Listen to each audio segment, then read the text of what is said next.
कहानी वहीं से शुरू होती है। साकुरा जमीन पर, एंडो का पैर उसके सीने पर।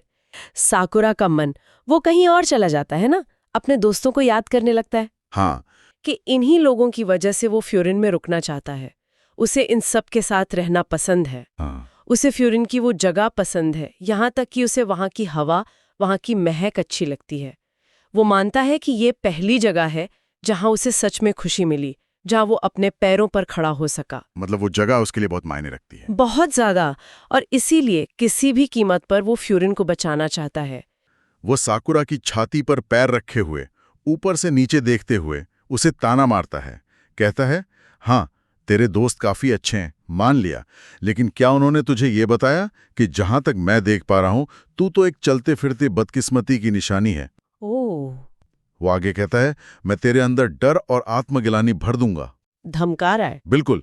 वो हंसते हुए, मजाक उड़ाते हुए कहता है कि सब लोग तुझसे उम्मीद लगाए बैठे हैं कि तू उन्हें बचाएगा, लेकिन सच तो यह है कि तू मेरे खिलाफ जीत ही नहीं सकता। और एंडो यही नहीं रुकता। वो अपना सबसे खतरनाक ताव चलता है। वो धमकी देता है। क्या कहता है?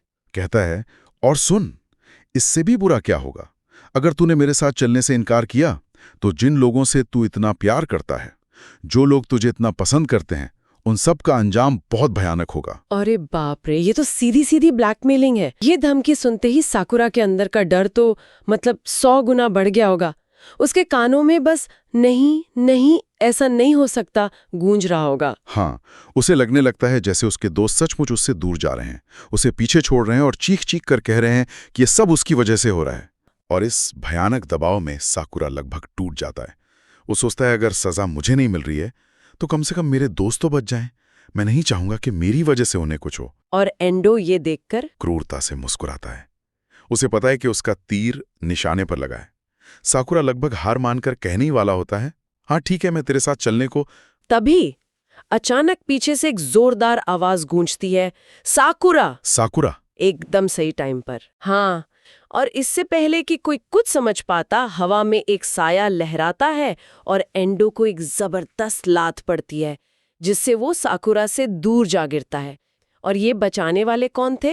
हिरागी और जोतोगामे। कमाल की जोड़ी।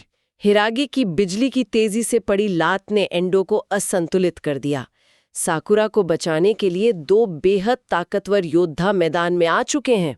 वो धूल झाड़ते हुए उठता है और मनी मन सोचता है, मुझे शक तो हो ही रहा था कि कुछ गड़बड़ होगी। वो याद करता है कि कैसे उन्होंने सुभाषा और काजी को रोकने के लिए पर्याप्त लोग भेजे थे, फिर भी वो दोनों स्कूल तक पहुंच गया था। एंडो खुद से कहता है कि उसे सबसे ज्यादा दिलचस्पी यही देखने में थी कि फ्यूरिन का बैकअप प्लान कितना मजबूत है। और अब उसे जवाब मिल रहा है।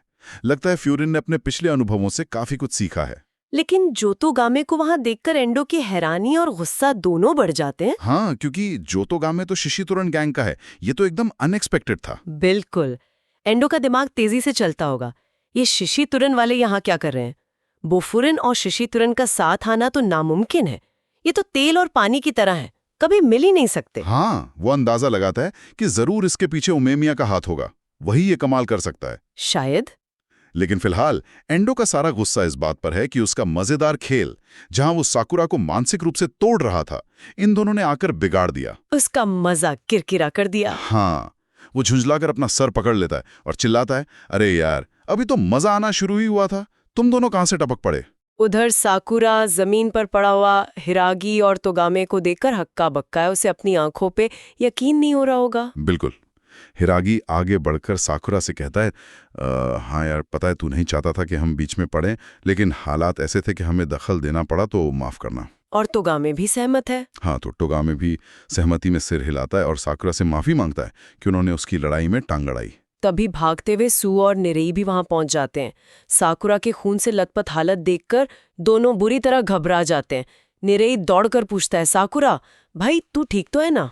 और सुओ चिंता से कहता है, यार साकुरा, इतना खून कहां से बह रहा है तेरे? साकुरा की आवाज कांप रही है, उसमें गहरी निराशा भरी है।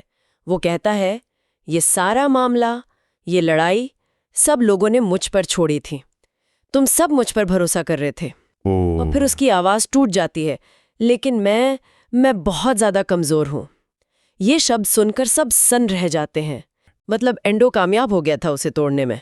हाँ, जैसा एंडो ने कहा था, उसने साकुरा के अंदर वो जहर सफलतापूर्वक भर दिया था। साकुरा सच में मानने लगा है कि वो नाकारा है, उसकी कमजोरी की वजह से पूरा फ्यूरिन खतरे में पड़ गया है। नीरेई और सुओ तो स्तब्ध खड़े होंगे। उन्हें समझ नहीं आ रहा होगा कि उनका दोस्त ऐसी बातें क्यों कर रहा है। बिल्कुल। लेकिन तभी एक और धमाका होता है। पीछे से क्योंटारो आता है, जो अब तक शायद पीछे ही था, पर अब सामने आ गया है, और वो बिना कुछ कहे साकुरा के सिर पर जोर से एक मुक्का जड़ देता है। हाँ, अरे, साकुरा दर्द और हैरानी से चौकड़ी मारकर जमीन पर बैठ जाता है। वो अपना सिर सहला रहा होगा और उसकी आंखों में उलझन होगी। ये क्या हो रहा है, कोई मुझे बताएगा? और क्योंटारो गुस्से में कहता है, चुप कर, बकवास बंद कर अपनी। तभी निरेई और सुओ आगे आते हैं और कहते हैं, भाई, अब जो हम करने वाले हैं उसके लिए पहले ही माफी। ये सुनकर साकुरा और कंफ्यूज हो गया होगा। हाँ, वो उनकी तरफ देखता है, शायद सोच रहा है कि ये क्या करने वाले हैं। लेकिन अगले ही क्षण नीरे गुस्से में साकुरा के मुंह पे एक जोरदार पंच मारता है। और सुओ उसे एक करारा चांटा। बाप रे। हाँ, अपने ही दोस्त। हाँ, अब साकुरा पूरी तरह भौंचक्का है। उसके चेहरे पर दर्द से ज्यादा हैरानी है। वो सोच रहे हैं, ये क्या हो रहा है, मेरे अपने दोस्त मुझे क्यों पीट रहे हैं। अब क्योंटारो, नीरेई और सुओ तीनों साकुरा को घेर कर खड़े हैं।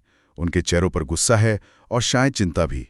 दिलचस्प बात यह है कि सामने खड़े हिरागी और तोगामे ये सब देखकर हल्के से मुस्कुराते हैं। मतलब वो इस तरीके से सहमत हैं। मानो वो सहमत हों कि साकुरा को होश में लाने के लिए शायद इसी तरह के झटके की जरूरत थी। साकुरा सुओ को देखता है, जो चाटा मारकर खुद भी थोड़ा परेशान लग रहा है। नीरे ने शर्मिंदगी या गुस्से में अपना सिर झुकाया हुआ है, लेकिन फिर अचानक उसका गुस्सा चरम पर पहुंच जाता है।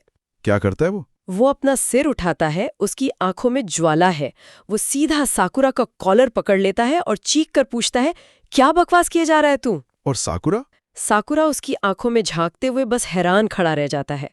और ठीक इसी पल, इसी तनावपूर्ण और भावनात्मक चरम पर ये अध्याय, या कहें कि ये एपिसोड खत्म हो जाता है। बिल्कुल, एक जबरदस्त क्लिफहैंगर पर छोड़ा है।